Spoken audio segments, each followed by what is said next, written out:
बच्चों, आपनो गुरुकुल में आप सभी का बहुत बहुत स्वागत है। आज की वीडियो में हम कक्षा 8 विषय विज्ञान का दूसरा पार्ट का अध्ययन करेंगे, जिसका नाम है सूक्ष्म जीव, मित्र एवं शत्रु।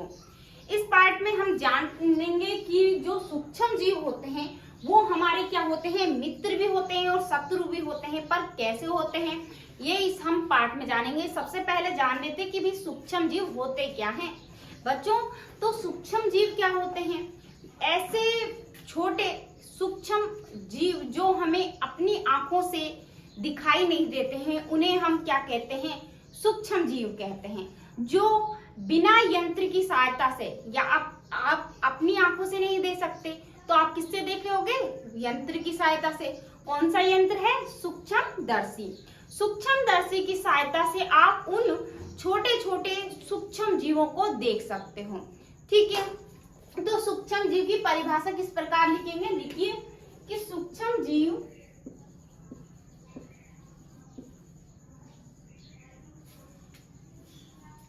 हम बिना यंत्र की सहायता के केवल आंखों से दिखाई नहीं देते हैं। यानी सूक्ष्म जीव इतने छोटे होते हैं, सूक्ष्म जीव इतने छोटे होते हैं जो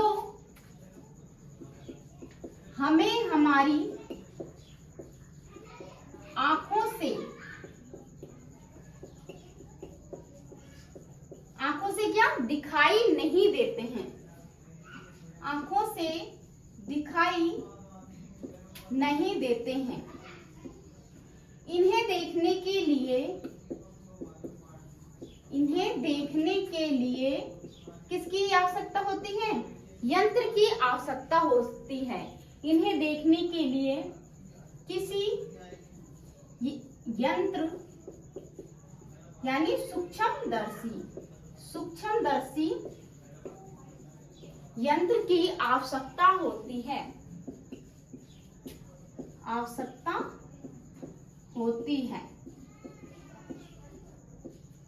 ठीक है। अब हम इसमें ये बात हमने की कि सूक्ष्मदर्शी की सहायता से देखा जाता है। भाई अब सूक्ष्मदर्शी की परिभाषा जान लेते कि सूक्ष्मदर्शी होता क्या है। सूक्ष्मदर्शी एक ऐसा उपकरण है, सूक्ष्मदर्शी क्या है? यह एक ऐसा उपकरण है जिससे बहुत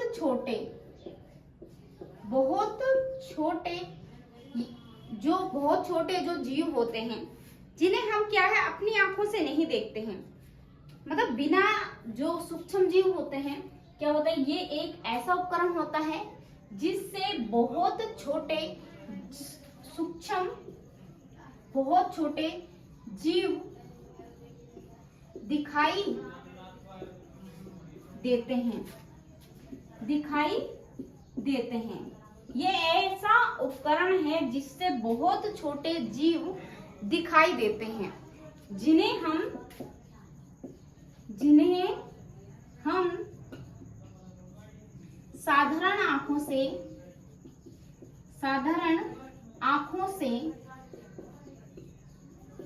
नहीं देख सकते।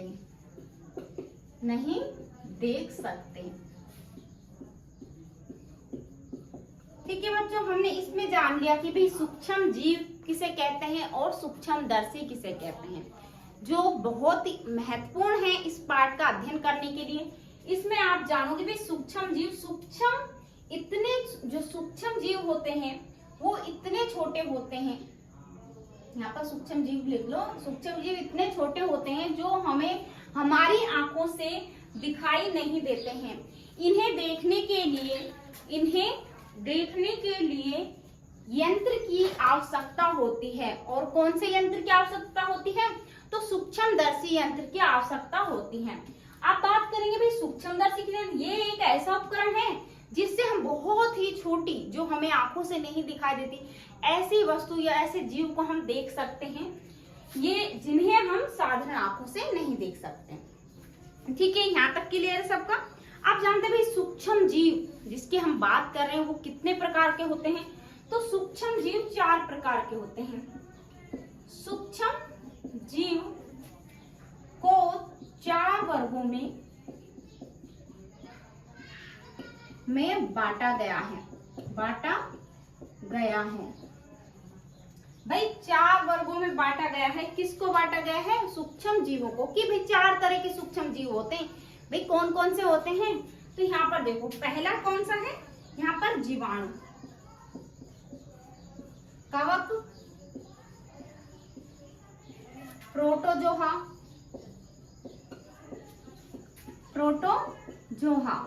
और चौथा कौन सा है? वो है शैवाल। ये 4 प्रकार के सूक्ष्म जीव होते हैं, ठीक है। लेकिन इनके अलावा एक और सूक्ष्म जीव है जिसको इन वर्गों में बांटा नहीं गया, मतलब या उसमें नहीं लिया गया, इस भाग में कि भाई ये सूक्ष्म जीव हैं। क्यों नहीं लिया गया? क्योंकि वो सूक्ष्म जो जीवों से थोड़े भिन्न हैं, अलग हैं, इसीलिए उन्हें इस वर्ग में नहीं रखा गया है, ठीक है। इसलिए सूक्ष्म जीव सिर्फ 4 प्रकार के हैं और वो वाला जो सूक्ष्म जीव है उसे अलग रखा गया है इससे, ठीक है। और वो कौन सा है भाई? वो है विषाणु। भाई वो सूक्ष्म जीव की कौन सा है? विषाणु।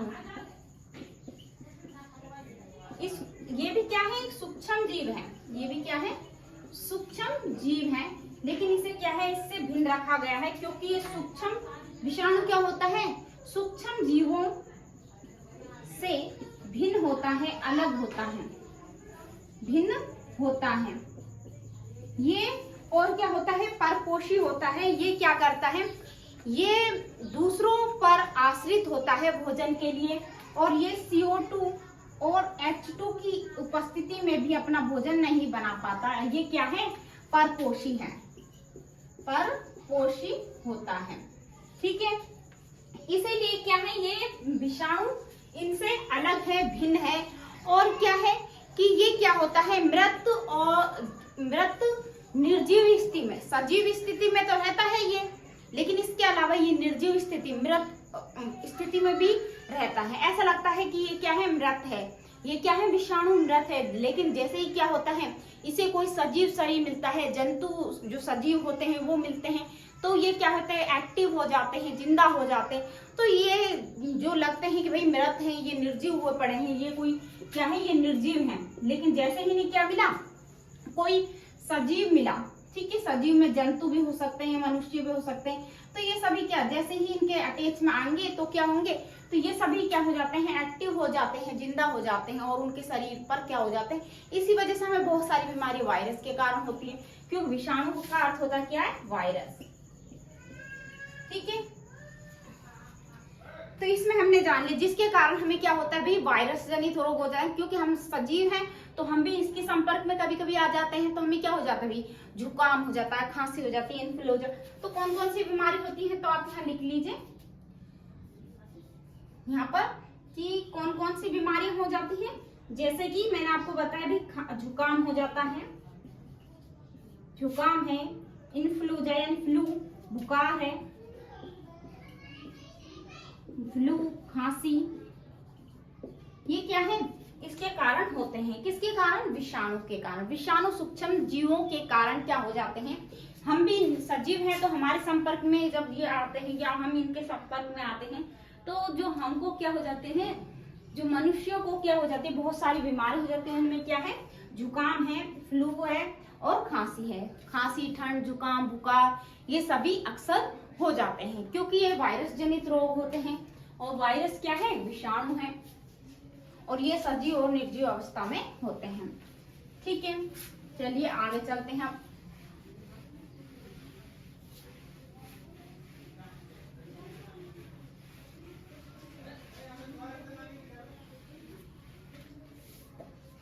ठीक है, हमने यहाँ तक जान लिया था।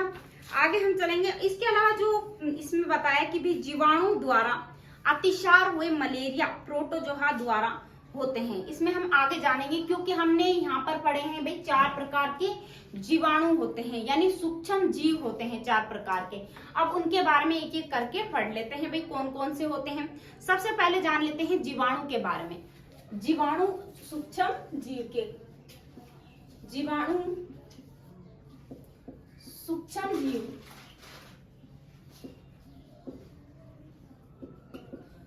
जीवाणु सूक्ष्म जीव के बारे में जानते हैं। तो इसमें हम जानते हैं कि सबसे पहले कि ये क्या होते हैं। ये जो जीवाणु होते हैं वो एक कोशीय होते हैं, इनमें एक कोश होता है। तो यहाँ पर पहला पॉइंट है कि जीवाणु सूक्ष्म जीव ये एक कोशिकीय सूक्ष्म जीव होते हैं। ठीक है, ये कैसे होते हैं? एक कोशीय सूक्ष्म जीव होते हैं और ये लगभग सभी स्थानों पर पाए जाते हैं। भाई हम इससे पूछेंगे, मतलब हम अगर जानना चाहता है कोई भाई ये कहाँ पर पाए जाते हैं, तो ये जो सूक्ष्म जीव होते हैं ये सभी स्थानों पर, या कहें कि हमारे ही आसपास, हमारे आसपास सभी स्थानों पर मौजूद होते हैं, सभी स्थानों पर मौजूद होते हैं। ठीक है, यहाँ पर कहाँ मौजूद होते हैं? भाई सभी स्थानों पर मौजूद होते हैं, कोई सा भी स्थान हो, और आप जहाँ पर रहते हो वो कोई भी स्थान हो वहां पर ये क्या होते हैं? ये मौजूद होते हैं। ये दूसरा पॉइंट हो गया। तीसरा क्या है कि ई कोलाई लैक्टोबैसिलिस, जो अगर कहें कि भी जीवाणु के कुछ उदाहरण बताइए। ठीक है, तो इसमें क्या है? E coli. ठीक है, ई कोलाई के अलावा यहाँ पर क्या है? लैक्टोबैसिलस। ई कोलाई और लैक्टोबैसिलस ये क्या है? ये दो प्रकार के जीवाणु हैं। ठीक है, दो प्रकार के जीवाणु के बारे में जानते नहीं। ये क्या है? ई कोलाई और लैक्टोबैसिलस। अगर आपसे पूछे भाई जीवाणुओं के दो उदाहरण बताइए, कौन से हैं? ई कोलाई और लैक्टोबैसिलस, ये दो जीवाणु होते हैं। ठीक है, इसके अलावा भाई यहाँ पर आपकी किताब में है किस प्रकार के जीवाणुओं की संरचना है। तो यहाँ पर देखिए दो तरह के हैं। पहला क्या है?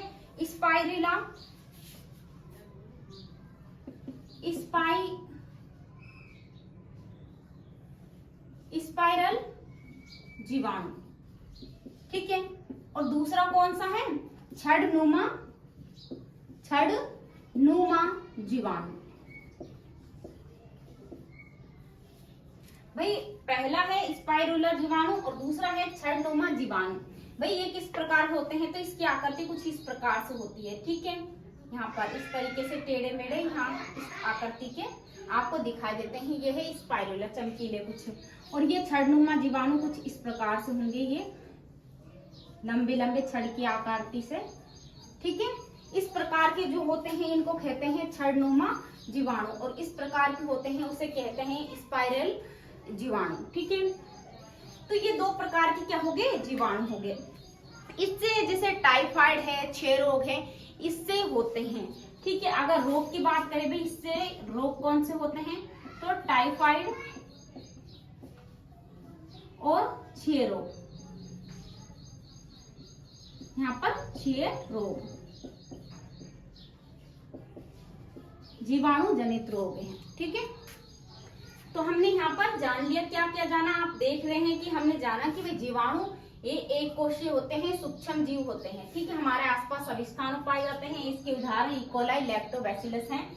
ये क्या है? एक प्रकार के जीवाणु हैं, और इसमें जो दो क्वालिटी है, यानी इसमें अगर आपसे पूछे भाई किस जो जीवाणु होते हैं उस किस प्रकार के होते हैं, तो दो तरह के होते हैं जीवाणु। कैसे होते हैं? दो तरह के होते हैं। ये तो उनके नाम है, लेकिन ये क्या है? दो तरह के होते हैं। तो स्पाइरुलर जीवाणु और छड़नुमा जीवाणु, इनमें मैंने आपको चित्र बना के बता दिया। लेकिन जीवाणु जनित रोग के बारे में पूछेंगे तो टाइफाइड और क्षय रोग इसके कारण होते हैं। अब दूसरा बात करते हैं भाई प्रोटोजोआ। प्रोटोजोआ के बारे में दूसरा है प्रोटोजोआ। ठीक है, प्रोटोजोआ सूक्ष्म जीव, ये भी क्या होते हैं? ये एक कोशिकीय सूक्ष्म जीव होते हैं। एक कोशिकीय सूक्ष्म जीव होते हैं। ठीक है, ये भी क्या होते हैं? एक कोशिकीय सूक्ष्म जीव होते हैं। अब इनके दो उदाहरण आप जानते हो कि अमीबा और पैरामीशियम। उदाहरण के लिए हम जानते हैं कि अमीबा और दूसरा क्या है, पैरामीशियम।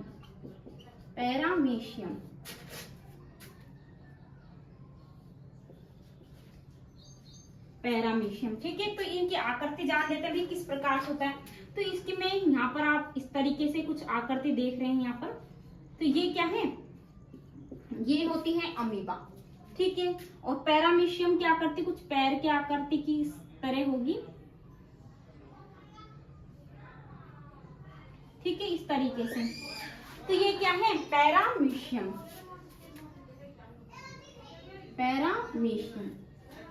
तो ये क्या है, अमीबा प्रोटोजोआ और ये पैरामीशियम प्रोटोजोआ। दो तरह के जो प्रोटोजोआ सूक्ष्म जीव होते हैं वो किस प्रकार से होते हैं, या तो इस स्थिति में होंगे, ये इसे कहते हैं अमीबा, ये भी एक कोशीय होता है। पैरामीशियम ये भी एक कोशीय है।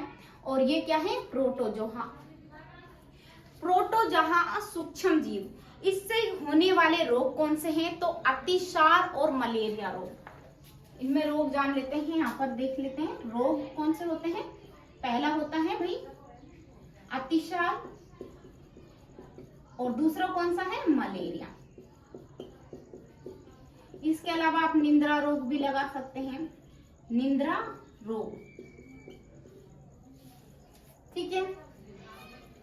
ये क्या है, ये प्रोटोजोआ से होने वाले रोग हैं, प्रोटोजोआ सूक्ष्म जीवों से होने वाले रोग।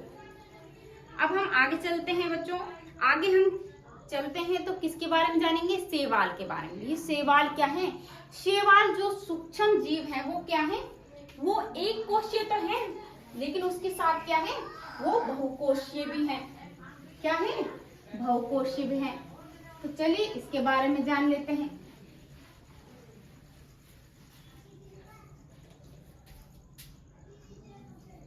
शैवाल यह एक कोशिकीय, जो शैवाल सूक्ष्म जीव हैं ये क्या होते हैं, ये एक कोशीय होते हैं और बहुकोशिकीय भी होते हैं। एक कोशिकीय एवं बहुकोशिकीय।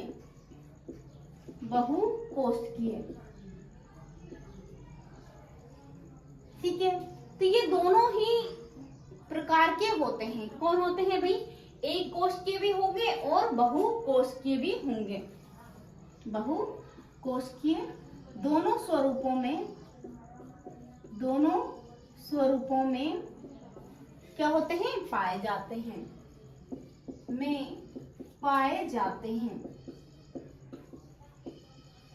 तो बच्चों इंग्लिश में हमको याद रखना है कि भाई जो शैवाल है वो बहुकोशिकीय है, वो बहुकोशिकीय यानी एक कोशिकीय तो है, उसके अलावा क्या बहुकोशिकीय। तो एक कोशीय और बहुकोशीय यानी दोनों ही रूपों में, दोनों ही स्वरूपों में पाए जाते हैं। अब जानते हैं भाई शैवालों की पहचान किस प्रकार की जाए, शैवाल कैसे होते हैं, उनकी पहचान कैसे करें। तो भाई शैवाल, आपने कभी नदी, झरने, नाले, यहाँ कहीं पर भी नमी देखी होगी, पानी की सीलन देखी होगी, तो भाई वहां पर हरी हरी एक काई सी जमती है ना। जहां पर भी आप जाते हो वहां पर अगर कहीं पर भी होंगे पानी, तो वहां पर एक काई होती है, और वो जो काई होती है उसे ही कहते हैं शैवाल। उसे क्या कहते हैं, शैवाल। तो अगला पॉइंट लिखो इसमें, एक पॉइंट तो ये हो गया। दूसरा पॉइंट है शैवाल की उपस्थिति,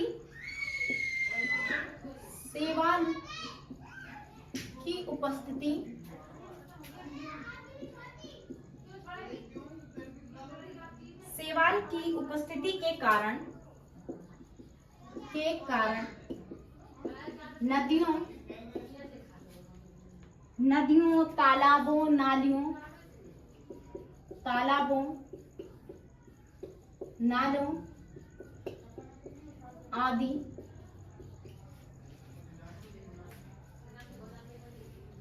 आदि का पानी कैसा होता है, आदि का पानी हरा दिखाई देता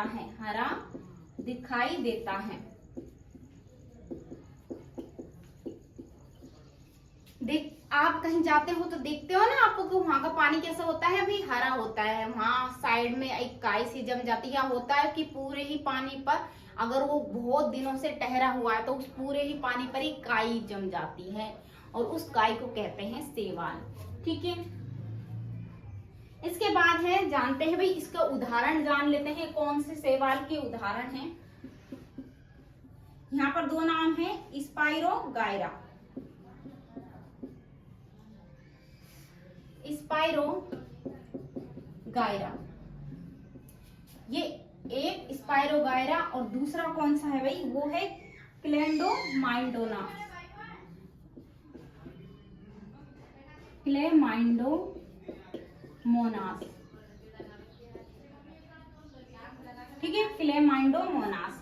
अब इनकी आकृति कैसे होती है भाई, इसकी स्पाइरोगायरा की तो इस प्रकार से होती है। ठीक है,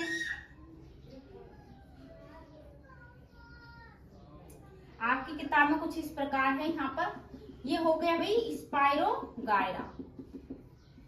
इस तरह की जब आकृति होती है तो इसे कहते हैं स्पाइरोगायरा शैवाल। और यहाँ पर कुछ इस प्रकार से,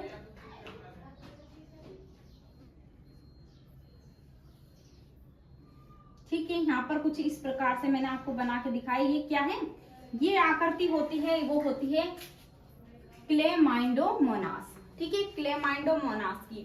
तो ये तो दो तरह के क्या होते हैं भाई, शैवाल के उदाहरण हैं ये दोनों।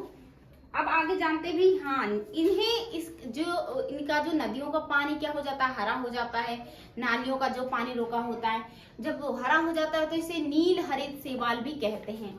इसे क्या कहते हैं भाई, इसे कहते हैं नील हरित शैवाल। ठीक है, शैवालों को और क्या कहा जाता है भाई, नील हरित शैवाल कहा जाता है। अब रहा चौथा जो क्या है, वो है कवक। कवक के बारे में जान लेते हैं। जो कवक होता है वो क्या होता है, कवक नाम से आप याद रखिए थोड़ा कि कवक यानी होता है फफूंद। क्या होता है, फफूंद।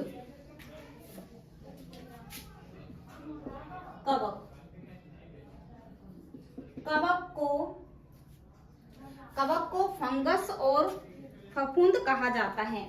इन्हें फफूंद या फफूंद और फंगस कहा जाता है।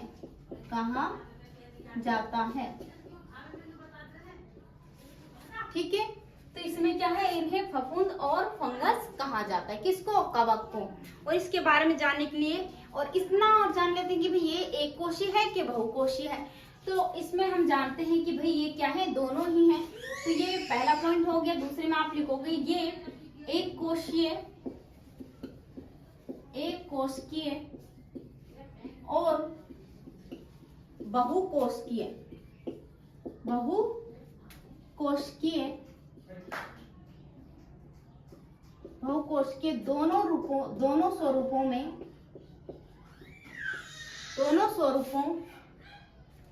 दोनों स्वरूपों में पाए जाते हैं। ठीक है बच्चों, ये हो गया हमारे यहाँ तक। इसके बाद हमने जैसे भी अब इसकी पहचान कैसी करें, तो उदाहरण के लिए मैं आपको बता देती हूँ कि आपने बरसात के समय या जहां पर क्या होता है, बहुत ज्यादा क्या होती है, सीलन होती है। ठीक है, कि जहां पर क्या होती है, या तो बरसात होती है, बरसात के समय आप देखते हो ना इस तरह की आकृति। ठीक है, होता नहीं, यहाँ पर ऐसे दिखाई देते हैं। जब बच्चे क्या कहते हैं, इसको क्या कहते हैं, सांप की छतरी। जबकि सांप की छतरी थोड़ी है, क्या है, मशरूम है। तो यहाँ पर उदाहरण देखिए, इसका क्या है, कवक का उदाहरण है। कवक का उदाहरण क्या है, मशरूम जैसी जो आकृति दिखाई देती है उसे क्या कहते हैं, उसे कहते हैं कवक। ठीक है, जिसे कि बच्चे क्या कहते हैं, सांप की छतरी कहते हैं। ठीक है, इसके अलावा है राइजोपैस।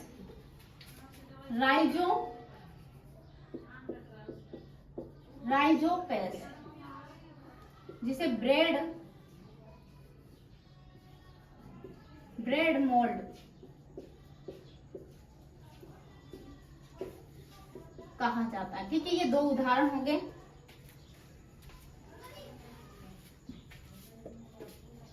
इसमें हमने जान लिया भाई ब्रेड मोल्ड इसे कहा जाता है, और ये ज्यादातर जैसे जो वर्षा ऋतु होती है उस समय दिखाई देते हैं।